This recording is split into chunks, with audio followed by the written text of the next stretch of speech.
Saatnya kita ikuti dialog Banda Aceh pagi ini di 97,7 FM Pro 1 Banda Aceh.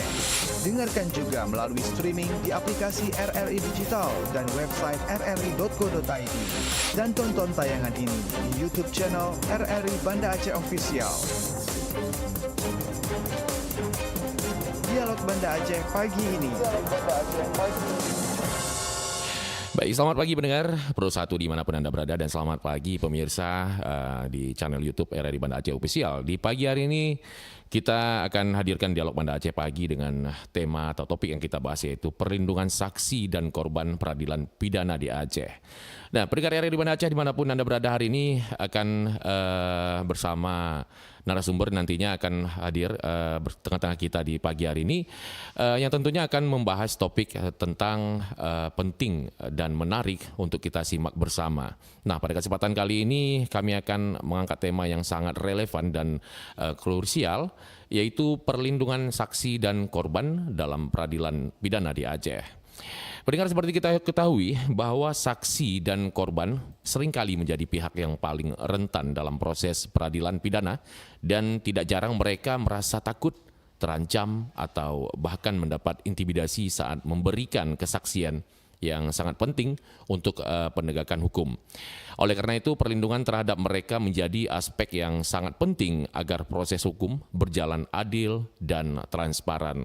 Bagaimana sistem perlindungan saksi dan korban saat ini di Aceh? Apa saja kendala yang dihadapi? Serta bagaimana upaya pemerintah dan lembaga terkait dalam memberikan jaminan keselamatan dan keadilan bagi mereka. Untuk kita membahas lebih dalam terkait isu ini, kami telah menghadirkan narasumber yang berkompeten di bidangnya, yang akan memberikan pencerahan serta solusi mengenai tantangan dan peluang dalam perlindungan saksi dan korban di Aceh. Oke, baik, kita perkenalkan saja dulu. Yang pertama ada Kompol Hajai Srimiati SEMSI, mungkin saat lagi hadir bersama kita ya Bu ya. Yang narasumber kedua ada Ibu Ingrid Nur Safitri SHMH. Assalamualaikum, selamat pagi Bu. Waalaikumsalam warahmatullahi wabarakatuh. Gimana kabarnya di pagi hari ini Bu? Alhamdulillah. Tetap semangat masih ya Bu ya? Semangat.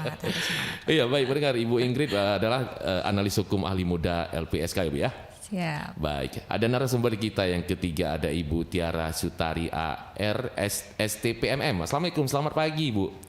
Waalaikumsalam Bapak. Iya, cerah sekali Bu hari ini. Terima kasih.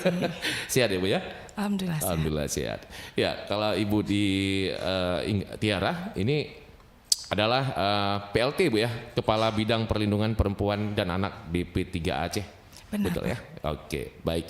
Dan untuk pendengar mungkin yang akan nanti bergabung bersama kita, Anda bisa gunakan di layanan telepon kami di 06514436 ataupun di WhatsApp kita di 085282854445. Tapi sebelum kita akan langsung saja mungkin bertanya ke Ibu Tiara Sutari terlebih dahulu nih Bu, sebagai PLT Kepala Bidang Perlindungan Perempuan dan Anak DP3A Aceh. Ini berbagai kasus kekerasan ya terhadap perempuan dan anak ini masih terus terjadi. Nah, ini membutuhkan kepedulian berbagai pihak dari DP3A sendiri dalam menyelesaikan kasus-kasus yang terkait dengan peradilan pidana. Seperti apa ini Bu? Memang kasus kekerasan terhadap perempuan dan anak setiap tahun itu meningkat Pak ya. Di tahun 2022 saja sudah ada 1029 kasus, di tahun 2023 ada 1098 kasus, dan di tahun 2024 Januari sampai dengan Agustus itu sudah ada 808 kasus. Pemerintah Aceh melalui Dinas Pemberdayaan Perempuan dan Perlindungan Aceh dalam proses memberikan keadilan itu, kami punya UPTD-BPA Pak. UPTD-BPA Aceh itu terbentuk berdasarkan Peraturan Gubernur Aceh nomor 59 tahun 2019. Itu melayani 6 bentuk fungsi layanan saat ini. Nanti tentunya disesuaikan lagi dengan 11 fungsi layanan sebagaimana amanah dari Undang-Undang TPKS Pak ya. Untuk prosesnya, dalam proses pelayanan itu kami juga memberikan pendampingan hukum untuk korban kekerasan terhadap perempuan dan anak dari proses pelaporannya di SPKT jika korban setuju untuk dilanjutkan ke jalur hukum Pak ya. Setelah itu juga proses pendampingan selama peradilan, memastikan bahwa korban-korban kekerasan ini mendapatkan haknya, terutama untuk kekerasan terhadap anak itu ada aturan khusus untuk proses dari pelaporan di penyidikan di SPKT juga termasuk proses di kejaksaan dan juga di peradilan gitu Pak. Iya, yang harusnya memang kita harus mendampingi terus ya Bu sampai proses hukum itu selesai gitu. Iya benar. Iya baik. Dan Ibu Tiara, ini apa saja langkah yang dilakukan selama ini dalam memberikan perlindungan terhadap anak dan perempuan Bu? Seperti yang saya sampaikan tadi Pak ya, proses pendampingan dan juga memang kita akui bahwa biaya medis itu tidak bisa di-cover oleh BPJS sehingga korban-korban kekerasan ini agak untuk pembiayaannya itu masih mencari-cari gitu Pak ya. Kita biasanya juga berupaya dengan pemerintah Aceh itu kita kan saat ini merevisi kanun Pak. Kanun 6 tahun 2009 tentang pemberdayaan dan perlindungan perempuan itu menjadi kanun baru yaitu judulnya nanti itu kanun perlindungan hak perempuan. Salah satu pasalnya itu kita dorong bagaimana pemerintah Aceh mengalokasikan anggaran untuk korban kekerasan terhadap perempuan dan anak, bukan hanya untuk anggaran tetapi juga pemulihannya, penguatan UPTD-nya dan juga bagaimana perlindungan korban ini saat kembali ke lingkungannya gitu Pak. Iya, jadi tidak istilahnya dia kena seperti pemikiran mungkin trauma ya Bu ya. Iya, pemulihan psikologisnya. Psikologis ya. Ya. Oke, baik Ibu Tiara. Saya ke Ibu Ingrid ini. Ibu Ingrid adalah nih analis hukum ahli muda LPSK. Sebagai di pagi hari ini Bu, mungkin di awal perbincangan kita bisa jelaskan nih apakah banyak permohonan perlindungan yang masuk ke LPSK ya? Kasus yang mendominasi apa saja ini Bu? Ya, terima kasih Pak. Ya. Permohonan perlindungan ke LPSK sudah sangat banyak ya Pak. Dari tahun 2023 saja ada sekitar 7.000 lebih ya. 2024 itu juga akan menuju 7.000. Walaupun sebetulnya sekarang belum akhir tahun ya Pak, baru bulan Oktober begitu. Jadi tindak pidana yang mendominasi adalah pertama tindak pidana pencucian uang karena beberapa hal seperti investasi ilegal kan waktu itu sempat banyak sekali yang jadi korban investasi ilegal. Kemudian yang kedua adalah kekerasan seksual Pak. Kekerasan seksual gitu ya yang paling banyak miris memang dari tahun 2023 dan 2024 ini kasus kekerasan seksual gitu ya, terutama terhadap anak sangat banyak sekali. Kemudian yang ketiga adalah pelanggaran HAM berat, itu seperti itu. Mungkin Pak. Baik, Ibu Ingrid, ini bentuk perlindungan apa saja yang diberikan LPSK terhadap korban dan saksi ini Bu? Oke, baik. Perlindungan yang bisa diberikan oleh LPSK kepada saksi korban tindak pidana diantaranya adalah menurut Undang-Undang 31 tahun 2014 tentang perubahan Undang-Undang 13 tahun 2006 pasal 5 ayat 2 bahwa bentuk perlindungan bisa diberikan adalah pertama pemenuhan hak prosedural, artinya adalah pendampingan di setiap proses peradilan pidana gitu ya. Itu pertama. Kemudian kedua perlindungan fisik gitu ya. Perlindungan fisik itu bisa perlindungan melekat, monitoring dan juga perlindungan di rumah aman. Kemudian yang ketiga adalah perlindungan hukum gitu ya. Kemudian yang keempat bantuan. Bantuan itu ada bentuk bantuan medis, psikologi, psikososial seperti itu ya. Jadi kita juga bisa memberikan layanan bantuan medis, psikologi, psikososial. Nah, sementara psikososial ini adalah upaya untuk membantu memulihkan kondisi fisik, psikis dan sosial juga spiritualnya seperti itu. Dan masih banyak lagi program perlindungan yang bisa diberikan kepada saksi korban seperti bantuan pembiayaan gitu ya. Bantuan biaya hidup sementara. Nah, biasanya kita dengan instansi terkait berwenang di daerah, kita kolaborasi karena kan pendampingan atau jenis perlindungan itu beririsan ya dengan pemerintah daerah gitu, utamanya dengan DP3 AKB seperti itu, seperti medis, psikologis. Nah, kita biasanya kolaborasinya mereka ada psikolog tapi kemudian transportasinya tidak ada. Nah, kita bisa bantu gitu. Jadi jangan sampai dua lembaga yang sama walaupun itu di pusat dan juga di daerah memberikan bantuan yang sama. Jadi kita koordinasi sinergitas antara pemerintah daerah, pemerintah baik provinsi maupun kabupaten dan juga pemerintah pusat seperti itu. Oke. Baik, Ibu Ingrid Nur Sapitri SHMH, analis hukum ahli muda LPSK. Kita ini sudah datang dari sumber kita perkenalkan dulu ini. Ada Ibu Kompol Hadjah Isrimiati SI MSI. Assalamualaikum, selamat pagi Ibu. Pagi. Iya, baru ada suaranya ini ya. Gimana kabarnya Ibu? Alhamdulillah baik-baik saja. Baik, sehat, Bu, ya? Ya sehat. Ya. Oke, baik. Ini Ibu sebagai di PSK Subdit 4 Renakta Polda Aceh Bu ya? Iya. Betul ya? Iya. Ini kan kita melihat mungkin bisa Ibu jelaskan sedikit ini kasus-kasus seperti apa saja yang banyak ditangani selama ini Bu? Kita melihat kondisi karena memang ini tren ya, tren kekerasan. Kemudian ada juga di medsos kita lihat juga kasus kekerasan saat ini tertinggi di Aceh. Yeah. Mungkin kesadaran daripada masyarakat itu untuk melapor itu sudah memahami, maksudnya tidak takut-takut lagi. Akan tetapi memang fenomena ini kalau dibandingkan dengan di luar provinsi, ya kejadian serupa mungkin itu merupakan hal yang biasa. Akan tetapi kalau di sini karena kita kaitkan dengan memang provinsi Aceh ini wilayah syariah, ini tentunya sangat hal yang mungkin kita tidak inginkan oleh masyarakat. Betul. Ya. Akan tetapi seiring dengan perkembangan zaman, apalagi ada media sosial, jadi mudah sekali ajakan-ajakan yang memang yang terjerumus baik itu dari adik-adik kita yang masih muda ataupun mungkin ya tidak hanya ranah kekerasan saja, akan tapi sangat kompleks kriminalitas yang terjadi hingga TPPO juga ya yang saat ini menjadi atensi dari Presiden kita untuk kita tindak lanjuti bersama bersinergi, tentunya didukung oleh stakeholder yang ada di sini. Nah, terkait dengan kasus kekerasan, ada juga perkosaan, pelecehan yang kita tangani. Itu Bapak.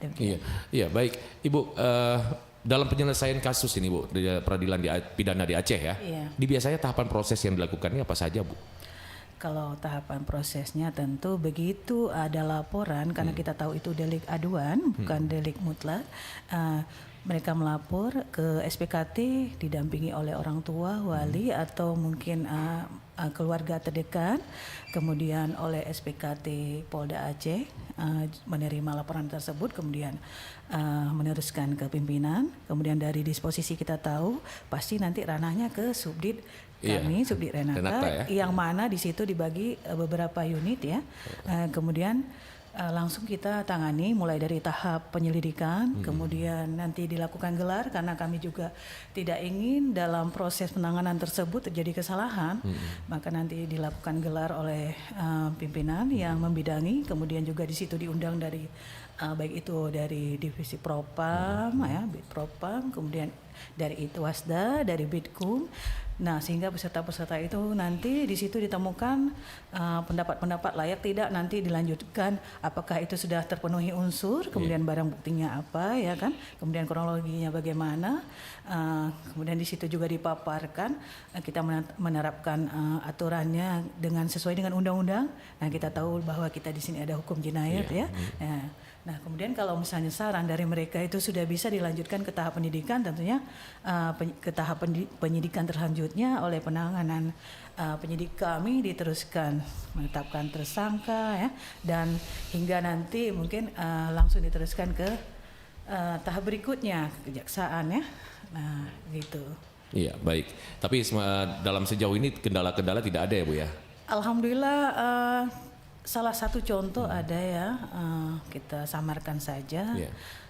Kita kendala Polri itu ketika sudah melapor, kemudian masih tahap penyelidikan, tiba-tiba pada saat pemeriksaan mereka menghentikan perkara tersebut, ya mungkin dengan alasan ya mungkin kekeluargaan, yang mana memang pihak pelakunya itu dari lingkup keluarga, ada juga di lingkup masyarakat. Jadi ya itu beban moral juga bagi kami ya. Mungkin satu sisi kita melihat bahwa mungkin pemikiran dari orang bahwa kita tidak melakukan penanganan serius. Nah, kemudian mungkin juga ada dugaan mungkin penyidik kurang profesional, kan tapi itu tidak. Berbagai macam upaya kita, semoga nanti ke depan maksudnya tidak ada hal-hal begitu lagi. Tapi memang penyidik kami profesional ya, insya Allah.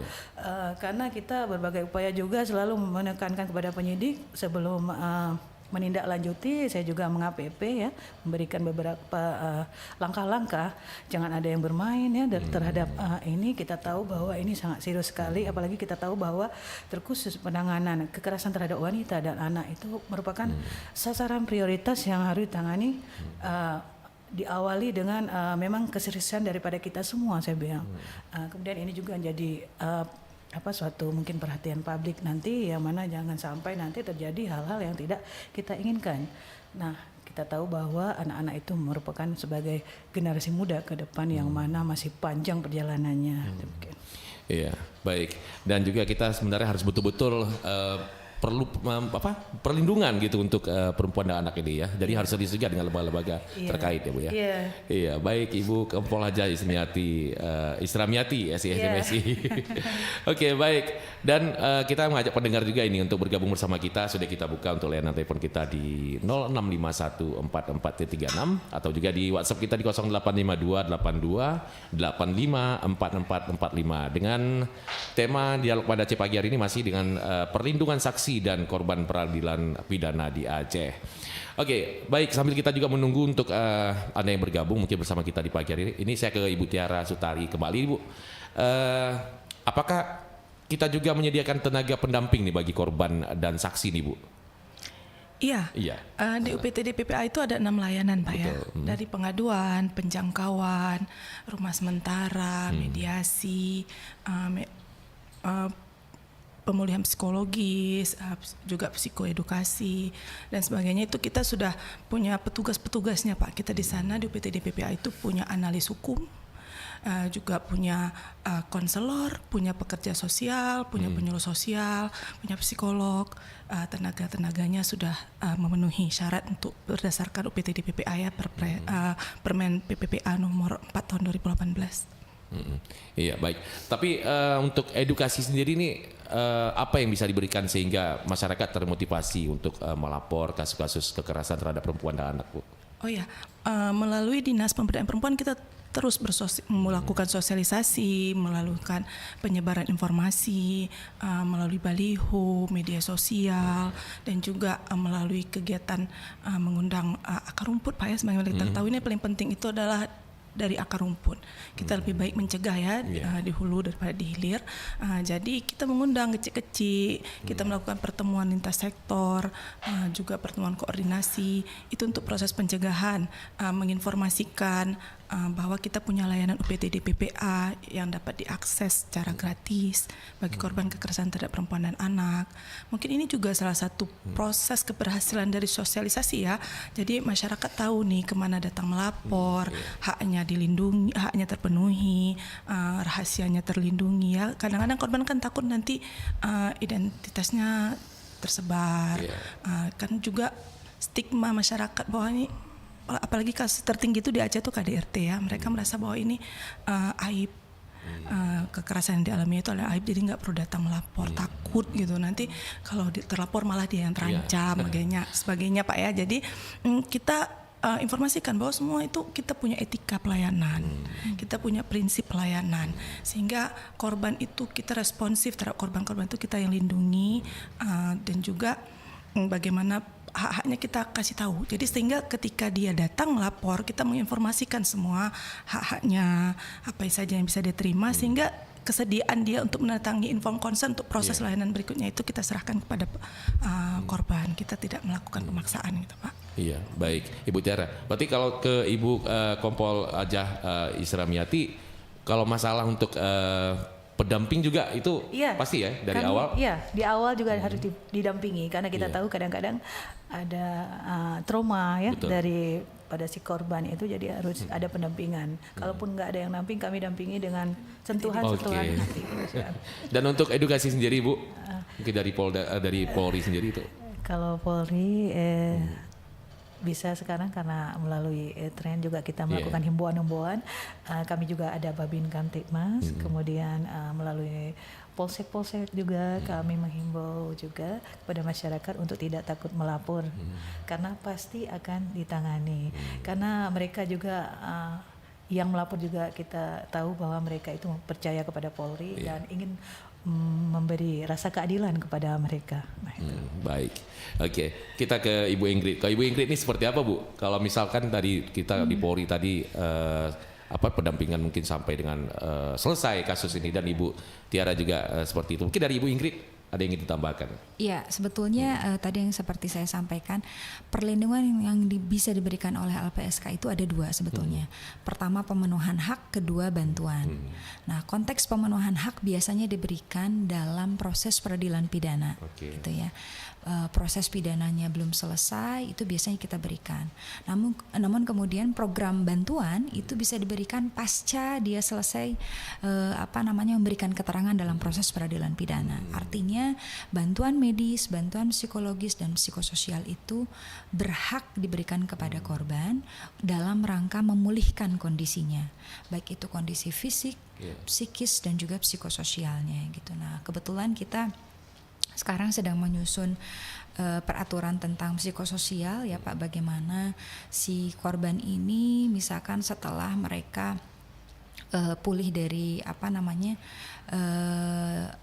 secara fisik dan psikis, tapi bagaimana secara sosialnya juga dia dibantu seperti itu, misalkan dengan bantuan modal usaha, kemudian bantuan biaya pendidikan seperti itu, walaupun nanti mekanismenya bisa LPSK lakukan sendiri, bisa juga dengan melakukan kerjasama dengan instansi terkait yang berwenang gitu ya, seperti itu. Jadi kita berpikir bahwa setelah korban pulih, kedepannya juga korban harus secara sosial bisa berdaya seperti itu. Jadi program pemulihan itu tidak selesai sampai kepada proses peradilan pidananya selesai, tapi bagaimana si korban ini bisa kemudian diterima kembali di dalam masyarakat dan dia bisa kembali berdaya, baik untuk dirinya sendiri maupun untuk keluarganya gitu, seperti itu Pak. Baik, Ibu Ingrid, ini apakah di LPSK sendiri melindungi yang memberikan laporan?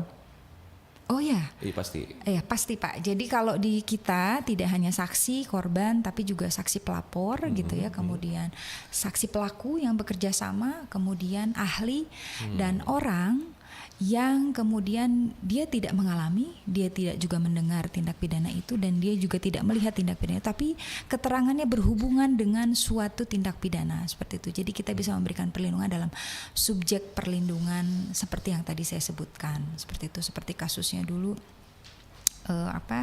Baradae ya yang sekarang sudah nah, itu gitu, saksi pelaku yang bekerja sama yang kita lindungi juga seperti itu. Jadi ya banyak yang bisa diberikan perlindungan oleh LPSK, selain tadi bentuk-bentuknya juga subjeknya juga banyak ya Pak ya, seperti itu sesuai dengan Undang-Undang 31 tahun 2014. Iya, baik Ibu Ingrid Nur Sapitri SHMA, analis hukum ahli muda LPSK. Ya, mungkin sebelum nanti saya akan lanjutkan ke Ibu Kompol Hajah Isra-Miati, sering terbalik namanya Bu. Oke, mungkin kita jeda dulu sejenak ya Bu. Nanti saat lagi kita akan kembali lagi di Dialog Banda Aceh pagi ini dengan topik yaitu perlindungan saksi dan korban peradilan pidana di Aceh. Kita jeda sejak saat aja. Rambutku panjang sebahu, dress aku motif bunga di bawah lutut. Lengannya menutupi siku, sepatuku boot hitam panjang.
kasih pendengar, kita masih di Dialog Banda Aceh pagi ini dengan tema perlindungan saksi dan korban peradilan pidana di Aceh. Kita juga sudah mendengarkan tadi apa-apa yang sudah dijelaskan oleh Ibu Kompol Hajah Isramiati SIMSI selaku sebagai PSK Subdit 4 Renakta Polda Aceh, dan ada juga Ibu Ingrid Nur Safitri SHMH, beliau adalah analis hukum ahli muda LPSK. Dan juga narasumber kita berikutnya ada Ibu Tiara Sutari ARS STP MM. Beliau merupakan PLT Kepala Bidang Perlindungan Perempuan dan Anak DP3A Aceh. Ya, dan Anda ingin bergabung sama kita, sudah kita buka di sesi tanya jawab mungkin di pagi hari ini. Yang ingin bertanya langsung sudah kita buka di line telepon kita 0651443336 dan juga di WhatsApp kita di 085282854445. Nah, berarti Ibu kalau sudah kita jamin ya, kita sudah ada jaminan istilahnya yang untuk pelapor sudah aman lah, ibaratnya gitu ya Bu ya. Jadi jangan takut untuk kita mungkin ada kasus-kasus seperti ini, lapor langsung aja ke Subdit Renakta Polda Aceh gitu ya. Awal dulu situ dulu gitu ya. Nanti baru kita akan mungkin Ibu seperti Ibu Isramiati mencari kita solusi sama-sama seperti apa mungkin supaya jangan sampai korban bertambah lagi ya Bu ya. Iya. Baik Bu, mungkin dalam penanganan kasus peradilan pidana ini Bu, dalam mengumpulkan bukti-bukti akan melibatkan pihak mana saja nih Bu? Kita juga melibatkan tokoh masyarakat yang di lokasi itu juga. Itu kemudian dari pihak Polri juga, media juga iya. Tapi terkhusus untuk anak itu kita kadang-kadang sekretkan juga ya untuk privasi. Ya. Nah, kalau seandainya misalnya perlu psikolog, kita tetap mendampingi. Kemudian kalau hospisium ke rumah sakit ya. Dan semua pihak sepertinya terlibat ya. Baik. Ya, dan untuk koordinasi sendiri Bu yang dilakukan dalam membangun kebersamaan penanganan peradilan pidana seperti apa ini Bu? Terkait dengan hal-hal terkhusus pidana, kami juga berkoordinasi dengan ahli pidana. Nah, kalau misalnya apakah itu benar terjadi benar bahwa itu dinyatakan pidana, kami mengundang para ahli dan kemudian tetap nanti setelah di berkas itu tetap kami melakukan gelar lagi. Semoga nanti untuk mencegah terjadinya kesalahan-kesalahan dalam penanganan. Nah, itu. Ya, baik. Kita ke Ibu Ingrid.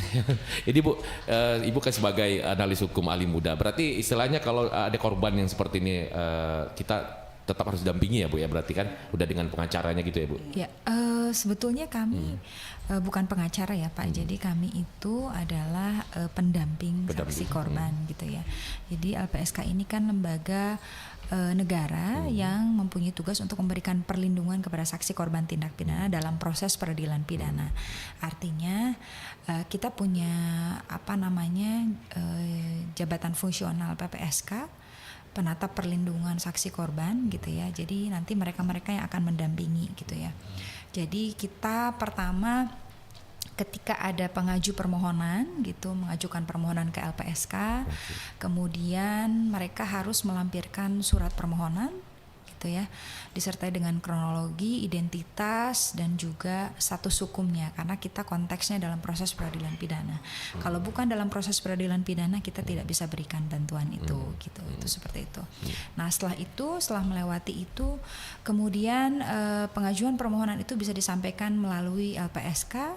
Ada beberapa kanal yang bisa dijangkau gitu ya oleh saksi korban. Kemudian nanti kita telaah formil dan materialnya seperti itu. Kemudian nanti kita telaah apakah ini yang cocok untuk pemohon ini, perlindungan apa yang bisa diberikan. Apakah pemenuhan hak tadi misalkan pendampingan di setiap proses peradilan pidana, apakah kemudian nanti perlindungan fisik gitu ya. Kalau perlindungan fisik itu adalah perlindungan tertinggi yang bisa diberikan LPSK karena konteksnya ada keterancaman jiwa secara nyata gitu ya terhadap fisik dia gitu. Jadi kita bisa tempatkan di rumah aman. Nah, kemudian yang ketiga tadi bantuan medis, psikologis, psikososial. Nah, tentunya karena layanan-layanan kita beririsan dengan pemerintah kabupaten, pemerintah kota dan provinsi, maka dari itu kita sering pasti ketika ada mendapatkan permohonan kita pasti koordinasi dengan instansi terkait permohonan yang ada di daerah supaya tidak tumpang tindih karena kita sama-sama anggaran dari negara ya Bapak. Jadi setidaknya tadi yang seperti Ibu Tiara sampaikan bahwa mereka punya psikolog. Nah, kita bisa bantu apa? Mungkin bantuan transportasinya untuk korban ketika dia menjangkau psikolog tersebut gitu. Seperti itu sih Pak kita. Ya, Ibu Ingrid, ini di LPSK sendiri apakah melibatkan berbagai pihak juga termasuk masyarakat, Bu? Oh iya, betul. Pelibatan masyarakat itu sangat penting ya. Apalagi terbentuknya LPSK itu karena memang gerakan masyarakat sipil gitu ya, civil society itu penting ya. Maksudnya karena kita tahu bahwa LPSK saat ini masih berada di Jakarta, kemudian kita juga baru ada 2 perwakilan gitu ya, baru ada di Medan dan Yogyakarta gitu. Kita juga sebetulnya sedang melebarkan sayap gitu ya supaya nanti LPSK bisa banyak LPSK perwakilan. Namun untuk menjawab hal tersebut gitu ya, permasalahan tadi letak geografis, kemudian SDM mungkin terbatas karena masih terpusat di Jakarta. Makanya kita bentuk program berbasis komunitas itu yang kemudian pada tahun 2021 itu disambut baik oleh Bappenas gitu ya.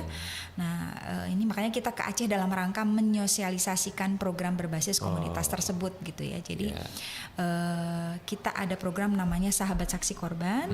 Kita sebetulnya di sini sudah berapa hari ya? 2 hari, 3 hari. Jadi kemarin kita kumpul dengan aparat penegak hukum dan instansi terkait berwenang, yang kemarin kemudian dengan masyarakat sipil gitu. Itu untuk supaya kita menggugah rasa bahwa perlindungan saksi dan korban itu kita tahu kan katanya tidak pernah menemui kata titik. Ya selalu koma gitu. Artinya bahwa semua orang harus punya kepedulian terhadap perlindungan saksi dan korban tindak pidana. Itu dimulai dari mana? Ya dimulai dari masyarakat sipil sekitar gitu. Jadi kalau LPSK di Jakarta ya kita harus bangun jejaring dari bawah gitu. Siapa sih sahabat saksi korban itu? Sahabat saksi korban itu bisa dari penyintas tangguh. Ia awalnya korban tapi dia menjadi tangguh, dia menjadi berdaya. Hingga akhirnya dia membangun rasa kerelawanan gitu ya untuk menjadi sahabat saksi korban. Kemudian bisa juga dari instansi terkait berwenang. Di kita ada dari ojek online Pak, dia jadi sahabat saksi korban. Jadi siapapun sebetulnya bisa jadi sahabat saksi korban karena kan di Aceh tadi seperti yang Ibu Kompol tadi sampaikan bahwa tertinggi ya Bu ya kasus kekerasan. Berarti kan setidaknya kita harus berpikir hari ini bisa jadi mereka dan besok boleh jadi kita. Gitu. Jadi rasa itu harus dibangun, makanya kita mudah-mudahan di Aceh ini bisa disambut secara baik program Sahabat Saksi Korban sehingga ketika tetangga kita punya kasus kita bisa bantu. Setidaknya jangan hanya upaya represif ya Bu, tapi juga preventifnya. Bagaimana ia dibangun kesadarannya, bagaimana ia kemudian di dalam lingkup keluarga itu disampaikan bahwa ini loh efek-efeknya ketika nanti kamu jadi pelaku kekerasan seksual gitu, dibangun seperti itu. Mudah-mudahan nanti program Sahabat Saksi Korban banyak yang mendaftar di Aceh ya Pak. Amin. Sehingga nanti kasus kekerasan seksual, kasus apapun di Aceh berkurang gitu ya. Seperti itu. Karena kemarin saya lihat pengajuan permohonan dari Aceh ini ke LPSK hanya 29. Padahal kan tadi disampaikan oleh banyak kasusnya. Bu Kompol. Ternyata ini ya tinggi kan. 2024 berapa tadi Bu? Sekitar kalau kita hitung rata-rata hampir setiap hari itu ada 2 kejadian. Itu di wilayah ya. Iya betul. Nah itu menjadi pemikiran kita bersama bahwa itu rata-rata. Itu yang kita mungkin ada laporan dari masyarakat ataupun keluarga mungkin. Ada yang hal yang tidak kita tahu juga. Ada yang masih belum mau melapor. Masih belum mau. Nah, sebenarnya ini fenomena gunung es juga ya. Iya betul. Baik Bu Ingrid juga terima kasih ya. Kita ke Ibu Tiara. Mungkin Ibu Tiara ada yang ingin ditambahkan Bu Tiara di pagi hari ini? Iya. Kalau terkait dengan isu perlindungan perempuan dan anak, permasalahannya itu banyak ya. Tentu nggak bisa kalau di pemerintah Aceh nggak mungkin itu hanya DP3A sendiri yang bekerja. Kita butuh berkolaborasi dengan lembaga lainnya. Kita butuh bersinergi, bekerja sama. Dan untuk pemerintah Aceh sendiri terkait penyelesaian isu ini sudah ada kanunnya Pak. Kanun 9 tahun 2019 tentang penyelenggaraan penanganan kekerasan terhadap perempuan dan anak. Di dalamnya itu ada 16 SKPA yang terlibat untuk proses ini dari pencegahan dan juga penanganannya. Dan juga sudah ada turunannya Pak Pergub 57 tahun 2023 untuk proses penanganannya ini. Dan bukan hanya di SKPA saja Pak ya, tentunya kita butuh bekerja sama dengan lembaga instansi vertikal dan juga kita bekerja sama dengan lembaga swadaya masyarakat, LSM yang ada di Aceh, CSO-nya, dan juga mitra pembangunan di Aceh. Kita saling bekerja sama bagaimana menyelesaikan isu perlindungan perempuan dan anak di Aceh. Iya, baik. Semoga saja ya Bu ya, itu yang kita harapkan ya. Iya, Iya, tentu memberikan gambar gembira Pak ya. Betul kalau sekali. semuanya bisa bekerja sama dengan Betul baik. sekali. Baik, terima kasih Bu Tiara Sutari, adalah PLT Kepala Bidang Perlindungan Perempuan dan Anak di P3A Aceh. Nah, kita ke Ibu Kompol lagi nih Bu. Ya, ini apa yang masih menjadi tantangan dalam mewujudkan perlindungan terhadap saksi dan korban Bu? Ya, setelah kita lihat pengalaman-pengalaman daripada penyidik tadi, memang seperti yang saya katakan di awal bahwa yang menjadi kendala masih ada yang masyarakat yang belum sadar untuk melapor, mungkin masih berpikir bahwa itu suatu aib keluarga. Nah, itu kita harus gugah. Bagaimana caranya mereka mau melapor ke Kapolri ya. Karena apapun ceritanya, kalau seandainya mereka melapor, kita akan selalu siap untuk menindaklanjuti dan memberikan keadilan kepada mereka. Dan satu lagi Bapak, kemarin juga kami bersinergi dengan LP3A, LPSK. LPSK dan Dinas DP3A. Iya. Terkait dengan LPSK, kami juga mengikut sertakan pada Kasat Res Jajaran ya Bu ya di Hotel Depadi kemarin. Oh iya, Ya, kebetulan, banyak dari- sekali Bu yang iya. datang, 81 orang. Ya alhamdulillah, karena kita bersinergi Pak. Iya. Artinya ketika ada program dari mereka, kita juga harus tahu. Seperti pada saat melakukan penegakan hukum terkait kasus anak, kita harus tahu. Dan mereka juga harus kita bermohon, ya Polri sendiri bermohon untuk pengajuan restitusi kepada korban. Seperti yang disampaikan oleh Ibu Ingrid tadi, beliau lebih kepada memenuhi hak saksi korban ini ya. itu saksi ya. Nah itulah yang menjadi himbauan dari LPSK kepada kami. Kemarin juga ada tamu kami dari Ibu Wakil Ketua LPSK kemarin yang kami sambut dan menanyakan sekedar informasi bagaimana penanganan, dan alhamdulillah kita sudah jelaskan dan dari pihak LPSK sudah memahami Ibu kemarin. Sudah satu kata seias kata, seperti apapun itu kejadiannya kita harus tetap nomor satukan tindak lanjut atau action daripada Polri. Tadi lupa, mohon maaf. Boleh.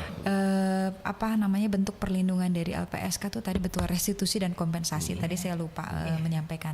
Restitusi itu penggantian kerugian dari pelaku kepada korban tindak pidana.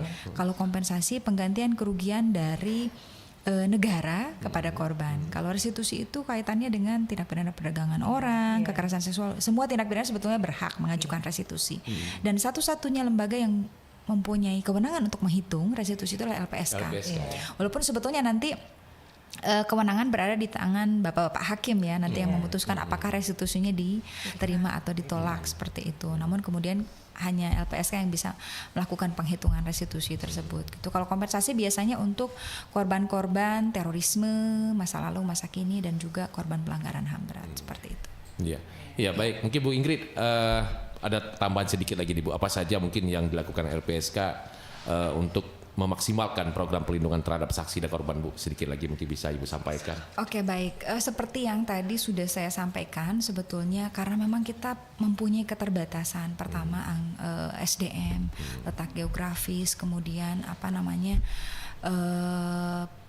pengetahuan perlindungan terhadap saksi dan korban itu perlu digugah kembali ya, karena berdasarkan data tadi dari Aceh belum banyak lah, baru 29 yang mengajukan permohonan. Berarti kita harus tahu nih ini kenapa nih gitu. Seperti itu, makanya tadi LPSK membentuk program berbasis komunitas sahabat saksi korban supaya hal-hal yang tadi seperti saya sampaikan, tantangan geografis, SDM, kemudian tadi belum sampainya pengetahuan perlindungan saksi korban kepada masyarakat, ini bisa terjawab dengan program itu gitu. Karena tadi bahwa memang program perlindungan itu tidak pernah menemui kata titik ya, tadi saya bilang semua berjalan gitu ya, koma terus gitu, seperti itu ya. Bagaimana peran kita di dalam koma tersebut jangan sampai terlewatkan. Seperti itu, apalagi saksi korban ini, apalagi korban ya, jangan sampai dia menjadi korban untuk kedua kali gitu. Kita harus punya sense itu gitu ya, seperti itu sih Pak.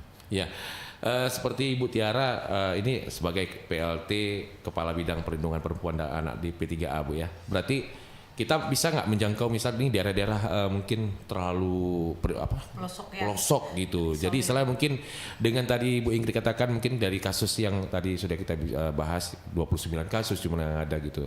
Mungkin bisa kita berikan edukasi atau pemahaman ke pelosok-pelosok ini mungkin ada seperti apa Bu? Mungkin ada masukan sedikit. Iya. Ini yang kita kadang-kadang melihat di orang pelosok ini yang sangat mungkin takut ataupun nggak memberikan informasi apapun gitu. Betul. Di kabupaten kota itu Pak ya, kan juga punya dinas yang sama yang mengurusi bidang urusan pemberdayaan perempuan dan perlindungan anak. Betul. Dan kami juga mendorong untuk terus kabupaten kota membentuk UPTD PPA. Dari 23 kabupaten kota di Aceh yang sudah terbentuk itu baru 11 kabupaten kota. Tentu kami pemerintah dan termasuk juga pemerintah Aceh itu nggak diam Pak.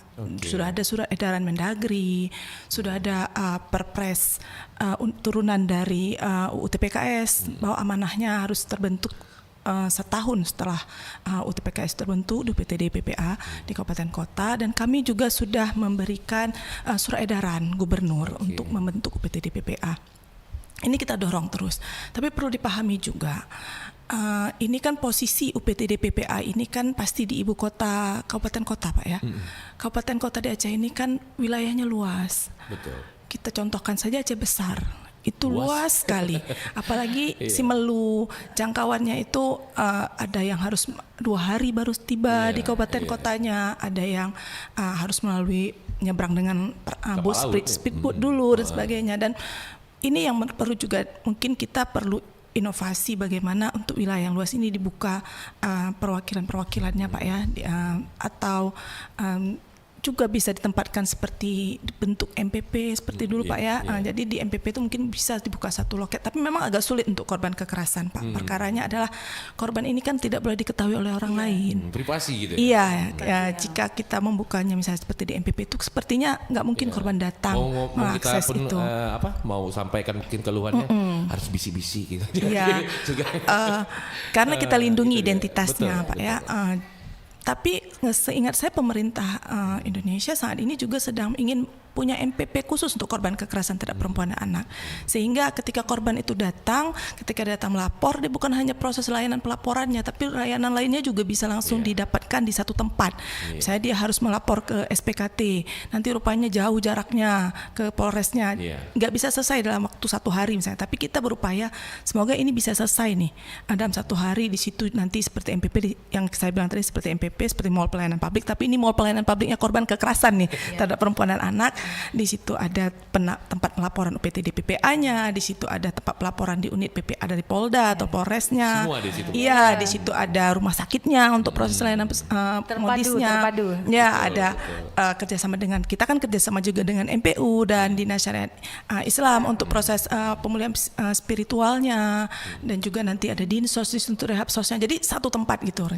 Inginnya semoga nanti bisa nih terwujud nih. Ini kan tentu otomatis ya advokasinya dari nasional, karena sekarang advokasi yang sudah berhasil itu kan sudah ada Direktorat PPA dan TPPO. Ini juga luar biasa Pak inovasinya, yang memberikan jaminan lah pemenuhan hak dari korban. Baik. Mungkin Ibu Isra mungkin ada yang ingin disampaikan Bu terkait dengan apa yang disampaikan oleh Ibu Tiara. Iya, betul sekali seperti Ibu Tiara sampaikan, dan alhamdulillah Polri juga dalam hal ini mengedepankan ya penanganan kekerasan terhadap anak dan perempuan itu dibuktikan dengan hadirnya Direktorat PPPA dan PPO, yang mana memang itu tujuannya nanti untuk sampai ke jajaran, ke tempat kami itu juga dibangun ya, ada ruang khusus juga ya. Kemudian kita tahu dari data bahwa di tahun 2024 ini terjadi kekerasan terhadap anak yang ada pada Polri ya, Polda Aceh, yang telah ditangani sejumlah 327 kasus, kemudian KDRT 176 kasus, dan kekerasan terhadap perempuan 1005 kasus. Itu yang banyak. Ya, ini sangat memprihatinkan sekali. Semoga nanti ada upaya-upaya dari pemerintah juga turun tangan bagaimana caranya bersinergi dari masyarakat, media, dan semua ya stakeholder untuk mencegah. Betul. Karena kita tahu bahwa mencegah itu lebih baik daripada menetapkan melanjutkan ke persidangan nantinya yang tentunya nanti bisa jadi memberikan efek jera. Terkadang efek jera itu pun dilakukan oleh pelaku yang sama. Nah, korban juga pernah kita temui bahwa itu sudah berulang kali. Nah, terkadang dari pihak penegak hukum juga seperti yang tadi disampaikan oleh Ibu Tiara, itu betul gagasan beliau supaya ada nanti seperti mall pelayanan MPP publik, gitu. MPP. Nah, kemarin itu dari ada kasus memang yang mohon maaf kita samarkan yang ditangani oleh penyidik kami, yang mana memang itu korbannya berulang. Kemudian ketika tahap sidik sudah berlanjut dan selesai, ditetapkan tahap tersangka dan diserahkan ke jaksa, bagaimana nanti selanjutnya anak ini. Nah, ketika itu kita tahu bahwa kondisi anak ini sudah sangat trauma, dan apabila dia dikembalikan keluarga akan terjadi lagi hal yang sama, karena tadi sudah saya infokan bahwa sudah 2 kali kejadian hal yang sama oleh pelaku yang berbeda. Nah, bisa jadi nanti terulang lagi. Nah, di mana ini menjadi perhatian kita semua. Ini salah satu contoh kasus, Bu, yang kemarin Ibu Wakil Ketua LPSK. Ini sangat disayangkan sekali. Mungkin ini masih satu kasus, kita tidak tahu beribu-ribu yang lain itu yang belum terdata di kepolisian. Alhamdulillah mendalik. Semoga ke depan kita lebih tegas lagi terhadap melakukan penanganan, baik itu tindakan dan penanganan bersama-sama, bersinergi, sehingga hal-hal yang memang menjadi tren saat ini, kejahatannya itu dapat kita cegah di awal, ya, seperti yang disampaikan Bu Tiara juga. Kami juga aparat penegak hukum tidak bisa bekerja sendiri, akan tapi kita harus selalu bersinergi, selalu koordinasi terkait dengan penegakan hukum di Aceh khususnya. Oke, baik Ibu Isra Miati. Dan mungkin ini karena waktu juga kita nih yang sangat terbatas ya Bu ya. Dan sudah hadir juga Ibu Isra Miati, Ibu Ingrid Nur Sapitri, Ibu Tiara Sutari ke studio Pro 1. Mungkin kita karena waktu yang memisahkan kita untuk pagi hari ini, ada harapan-harapan yang ingin disampaikan Ibu. Mungkin Ibu Isra Miati dulu, harapan apa saja yang ingin disampaikan untuk pendengar kita, Bu? Tentunya harapan kami kepada pemerintah maupun kepada masyarakat, kami menghimbau terkhusus kepada masyarakat jangan takut untuk melapor ke Polri, karena setiap laporan pasti akan kita tangani. Kita ingin memberikan keadilan kepada korban, dan percayalah Polri itu akan profesional. Dan dalam bertugas kami juga diawasi oleh Bitpropam, kemudian masyarakat juga, karena saat ini penegakan hukum lebih transparansi ya Pak ya, karena kita tidak boleh bermain dalam penegakan hukum, tapi aturan itu harus diikuti, karena kita juga diiringi dengan pantauan-pantauan dari di sudut-sudut mana saja ya. Jadi tidak ada istilah itu no viral no justice, tapi justice itu tetap kita lakukan kepada yang melakukan tindak kejahatan atau pelaku kriminalitas di Aceh. Oke, baik Ibu Kompol Ajah Isra Miati. Pak, terkhusus untuk pemerintah mohon dibantu untuk terkait dengan pelaksanaan kinerja baik itu kepolisian, DP3A dan semua ya stakeholder ya. Terkhusus mungkin regulasi-regulasi jalankan, kemudian anggaran-anggaran ada. Mungkin kita berharap ya. Gitu. Iya, baik. Semoga saja Bu ya. Itu yang kita harapkan ya. Amin. Oke, baik. Kita ke Ibu Tiara Sutari, mungkin ada singkat saja mungkin harapan-harapan yang ingin disampaikan Ibu ke pendengar dan yang nonton kita juga ini. Ya, tentunya nih pendengar masyarakat ya. Kami juga berharap sama seperti Bu Isra, masyarakat jangan takut datang untuk melapor, baik yang dialaminya maupun dilihat atau diketahuinya ke UPT DPPA Aceh. Insya Allah kekhawatiran bahwa nanti itu akan menjadi masalah untuk dirinya sebagai pelapor itu nggak akan terjadi. Kita punya prinsip dan etika. Ayo datang lapor ke UPT DPP Aceh, boleh secara langsung datang ke kantor kami di UPT DPP Aceh di Jalan Tengku Bate Timoh nomor 2 Jelingke, atau bisa juga melapor melalui hotline 08116808 875 atau melalui layanan Sapa 129 atau Sahabat Perempuan dan Anak Sapa itu Pak. Silahkan telepon, silahkan WA, kami siap melayani dan kami semua layanan yang kami berikan secara gratis. Baik, oke Ibu Tiara Sutari, selaku PLT Kepala Bidang Perlindungan Perempuan dan Anak DP3A Aceh. Ya, terakhir mungkin kepada Ibu Ingrid, apa yang ingin disampaikan Ibu, harapan-harapan apa saja untuk pendengar kita Ibu? Ya, baik, terima kasih. Dari LPSK mungkin pertama rasa itu muncul dari sifat peduli dan keberpihakan. Jadi melalui sifat peduli dan keberpihakan itu, mari kita sama-sama bantu saksi korban untuk sama-sama mendapatkan bantuan gitu ya, baik itu dari pemerintah pusat maupun pemerintah daerah melalui program Sahabat Saksi Korban seperti itu. Jadi nanti penyintas tangguh, kemudian instansi terkait berwenang siapapun bisa mendaftar melalui email kami gitu ya, website kami ssk.lpsk.go.id. Kemudian juga nanti di sana bisa mendaftar sebagai relawan Sahabat Saksi Korban untuk kemudian kita sama-sama bahu membahu untuk memberikan perlindungan dan pemenuhan hak bagi saksi korban tindak pidana. Oke, baik Ibu Ingrid Nur Sapitri SHMH, selaku sebagai analis hukum ahli muda LPSK. Dan mungkin sampai di sini dulu dialog kita di Banda Aceh pagi hari ini dengan tema perlindungan saksi dan korban peradilan pidana di Aceh di edisi hari ini, hari Jumat 18 Oktober 2024. Terima kasih ya Ibu, tiga narasumber kita, Ibu Isra Miati, Ibu Tiara, Ibu Ingrid, sukses selalu pokoknya dimanapun berada. Oke, baik, dan putra akhirnya di pagi hari ini menutup untuk dialog Banda Aceh pagi hari. Assalamualaikum warahmatullahi wabarakatuh. Waalaikumsalam warahmatullahi wabarakatuh.